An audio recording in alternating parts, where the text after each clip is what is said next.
اسد صاحب تو وہ آئیں اور آپ حضرات کے سامنے اپنے مخصوص انداز کے اندر اللہ کی مقدس کلام کو بیان فرمائیں۔ حضرت مولانا محمد اسد صاحب۔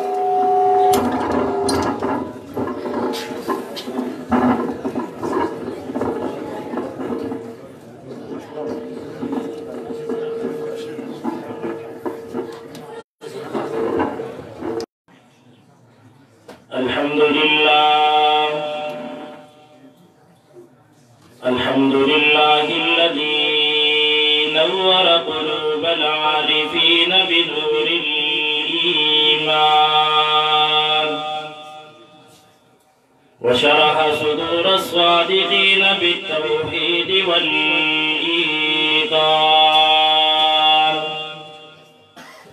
وصلى الله تعالى على خير خلقه محمد وآله وأصحابه أجمعين أما بعد فأعوذ بالله من الشيطان الرجيم بسم الله الرحمن الرحيم ألف لام ميم ذلك الكتاب لا ريب فيه هدى للمتقين وقال الله تعالى وقال الرسول يا رب إن قوم اتخذوا هذا القرآن مهجورا وقال النبي صلى الله عليه وسلم إن الله يرفع بهذا الكتاب أقواما ويضع به آخرين صدق الله العظيم وصدق رسوله النبي الأمي الكريم ونحن على ذلك لمن الشاهدين والشاكرين والحمد لله رب العالمين إن الله وملائكته يصلون على النبي يا أيها الذين آمنوا صلوا عليه وسلموا تسليما بابا سے بلند جن کو اللہ نے جتنی آواز دی ہے اور جن کو جتنی اپنے نبی سے محبت ہے اتنی بلند آواز سے درود پاک پڑھیں۔ اللہم صلی علی محمد وعلی آل محمد کما صلیت علی ابراہیم وعلی آل ابراہیم انکا حمید مجید اللہم بارک علی محمد وعلی آل محمد کما بارکت علی ابراہیم وعلی آل ابراہیم انکا حمید مجید یا رب صلی وسلم دائما ابدا على حبيبك خير الخلق كلهم هو الحبيب الذي ترجى شفاعته لكل حول من الأحوال مقتحم یا رب یہ التجا ہے یا رب یہ التجا ہے گر کرم تو کرے وہ بات تے زباں کو جو دل پہ اثر کرے الہی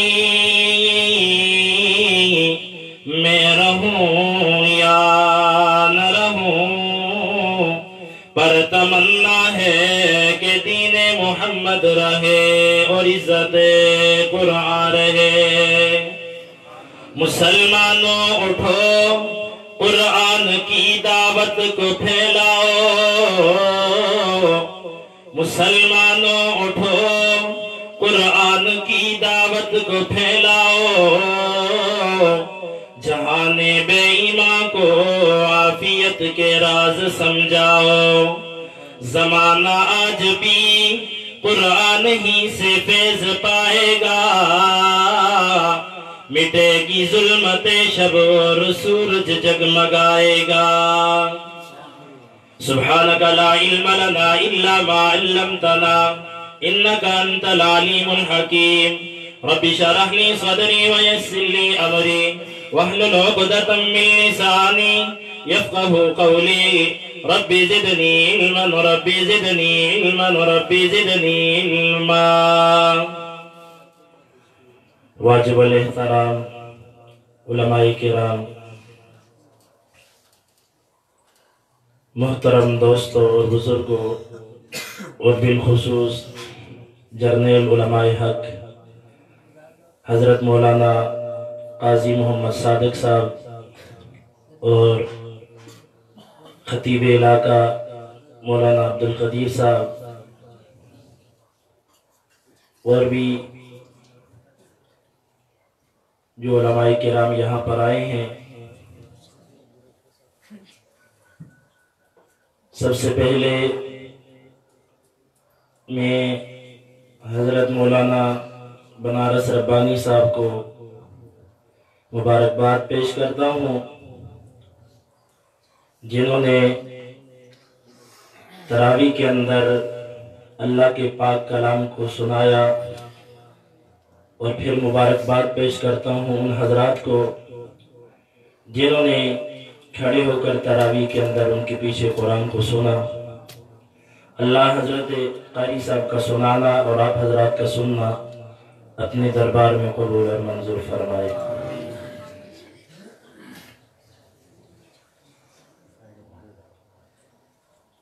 جاگ رہے ہو؟ سننا کا موڈ ہے یا تھک کے ہو؟ جی جاگ گئے ہو؟ جاگ دے ہو یا سوتے دے ہو؟ جاگ دے ہو تے پھر ذرا تسی قریب آؤ، ٹیکاں والا کام ختم کرو، ذرا قریب آؤ، تھوڑے حرکت کرو، انشاءاللہ برکت آ جائے، حرکت کرو شاید تھوڑے ذرا قریب ہو، جڑے باہر کھاتے دے انہوں کو بھی جا کے جگہ مل جائے۔ یہ ساؤنڈ نہ چھڑو، یہ بار بار خراب کر دینے سے کوئی بھی نہیں والیم سیٹ ڈال، والیم جیسے کی تو تھی موڑ کو چھوڑ اس کو، پھر آواز بھی خراب ہو جاتا ہے۔ سیٹ ڈال آتی نماز پہ چھوڑ دے اس کو۔ اچھا جاتے ہو؟ ہاتھ کھڑا کرو جڑے سوتے ہیں، جاگ کے بے اللہ دے بندے تو سب یہ گل نہیں سمجھ جانی ہے، کوئی گل کر سکتے ہو کہ سمجھ جا سی، کوئی اپنا موڈ بڑھاؤ، کوئی ذہن بڑھاؤ تاکہ ایسی کوئی گل کریں تو سب کو سمجھ آ۔ یہ نہ ہوئے کہ مولوی صاحب بیان کر دیا سے مسواک سے روزہ نہیں ٹوٹتا، ایک سوتے دا سنتا ایسا کہ مولوی صاحب آتے ہیں مسواک نہ روزہ نہیں ٹوٹتا، وہ کم نہ ہوئے تو اس طرح نا جاگ کے بیٹھے جو۔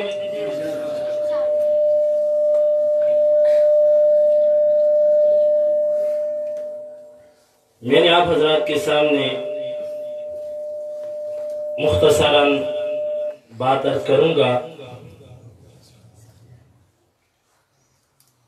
آج نہ سننے والوں کی کمی ہے نہ سنانے والوں کی کمی ہے،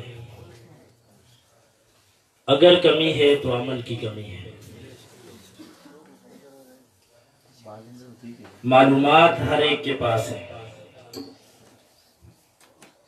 لیکن عمل وہ ہمارے پاس نہیں ہے۔ کامیابی عمل سے ہے، معلومات سے نہیں ہے۔ اگر معلومات سے کامیابی مل جاتی تو شیطان کو سب سے زیادہ معلومات ہے، لیکن اس نے اللہ کے حکم کو نہیں مانا تو قیامت تک کے لیے مردود ہو گیا۔ اس لیے آج المیہ یہ ہے کہ مسلمان کو پتہ سب کچھ ہے، لیکن عمل کے لیے اس کے قدم نہیں اٹھتے، عمل کا جذبہ اس کے اندر پیدا نہیں ہوتا۔ ہم نے جو بات بھی سننی ہے کس نیت اور ارادے سے سننی ہے؟ جی بولو،